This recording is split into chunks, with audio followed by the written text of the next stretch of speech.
Hey guys, it is me with my mom, Miss Erechiga, or as I call her, Mama. Anyway, I'm gonna show you some stuff I have learned over the years that I should not have learned, yet it made me outrageously smart.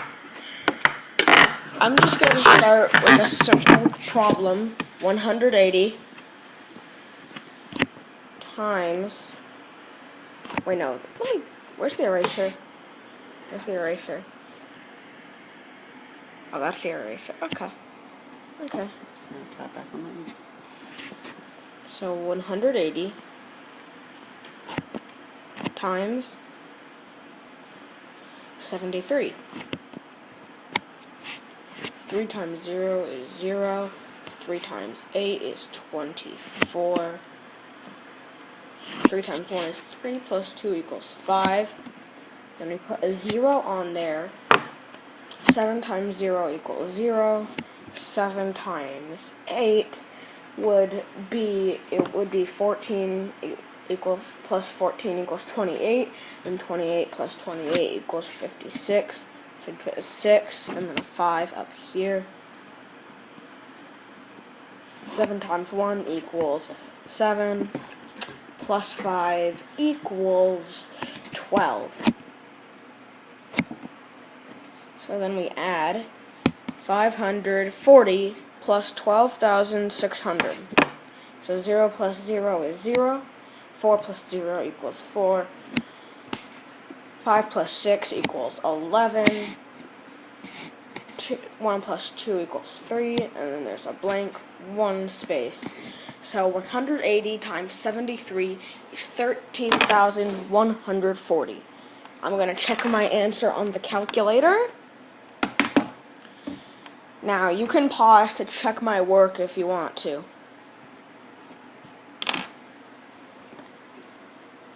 Mama, can you check the answer on the calculator? 180 times 73. So while my mom checks the answer, we are going to do a new problem in a new color. 13,140. Yep, I got it. The calculator said I'm right. Let's go for a harder one. 100. Make the one a little bigger. 73. Okay. Point 931 minus 165. Is that a point or a comma? That's a point. That should be a point. Okay. Then 821. So we'll start with the decimals. 1,000th minus 1,000th equals 0,000ths. Now our hundredths. 300ths minus 200ths equals 100th. 9/10ths minus 8/10ths equals 1/10. Carry the decimal. 3 minus 5 can't do that, so I have to cross out the 7, make it a 6, make this a 13. So take 5 away, I have an 8. That's an 8. 8. 6 minus 6 equals 0, and 1 minus 1 equals 0.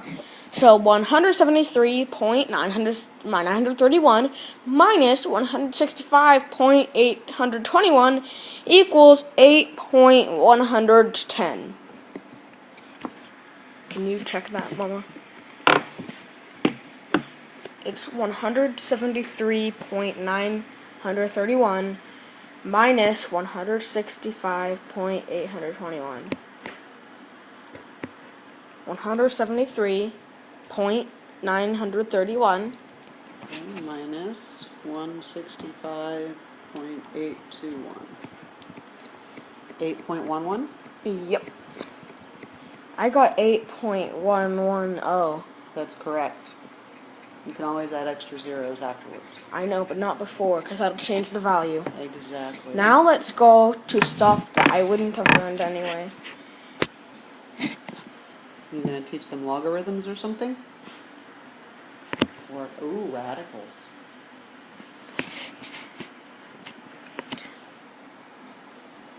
Cubed root of 8? Yeah, what is the cubed root of 8? Yeah, what's the cubed root of 8?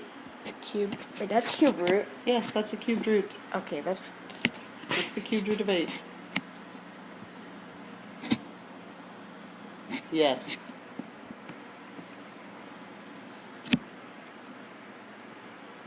Square root?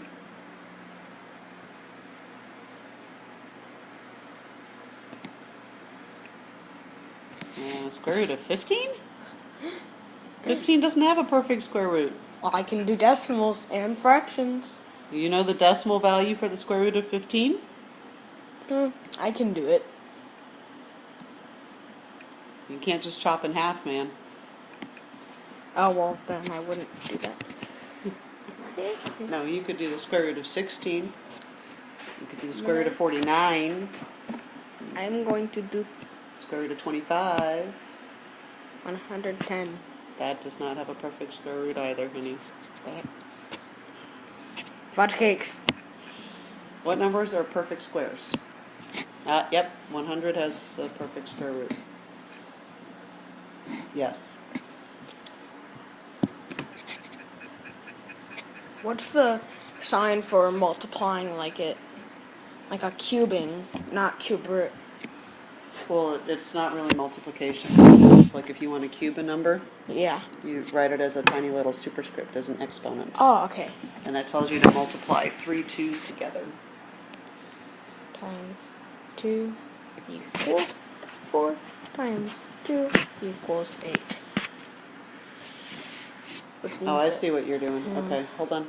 2, 3 equals 8. Yes. Now we're gonna make this into one crazy problem. You are.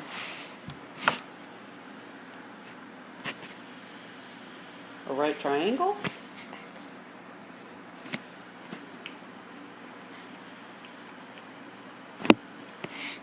Do you know the Pythagorean theorem? Yeah. Nice. X. Find x. There it is. Here it is. I'm not gonna do that like I saw a kid did in his test. Yeah, that was his way of finding x. Well, his teacher told him he got it right. His teacher told him he was very creative and he got it right. Well, that is very creative for someone who doesn't know how to find the answer. So what we're gonna do is, if I can take this stylus that I'm using to draw Oh no, you're going to actually measure it. and use the pen to measure 7, Do you want to then I learn the can- Pythagorean theorem? then this is about 2 pen clips. And 1 pen clip is 7, which means that pen equals 7, and x equals 2 pen, goes 2 pen. Why is it not drawing? There you go. X equals 2 pen, so 7 times 2 equals 14, which must mean that x equals 14. It's actually a little too long, but I'll teach you the Pythagorean theorem sometime. Gotta swipe the eraser. If you guys weren't amazed by that, then I don't know what will. But I have something that will promise to blow your socks off. Newton's 3 laws of motion. Oh, okay. But then we have to wrap up the video because Okay. we have to get ready. Law 1 is that I forgot law 1, but I remembered law 2 and law 3. Law 3 is Newton's most famous law. What is law 3? Law 3 I used to make one of my favorite projects ever, a balloon racer. Law 3 states that when a force is applied to an object,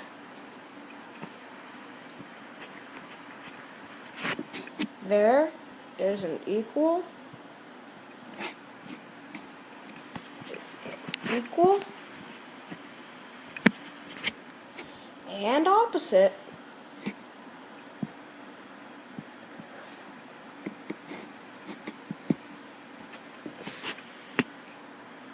I cannot write while there's an equal and opposite reaction. So, for example, if I were to take a balloon, let's say I have this balloon, this bright colored yellow balloon,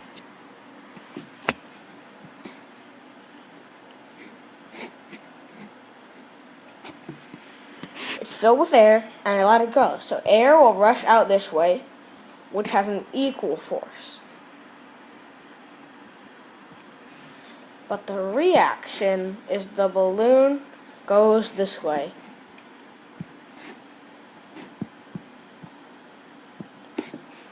Equal action.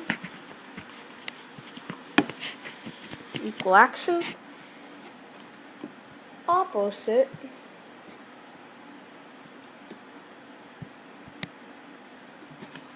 Reaction. And Newton's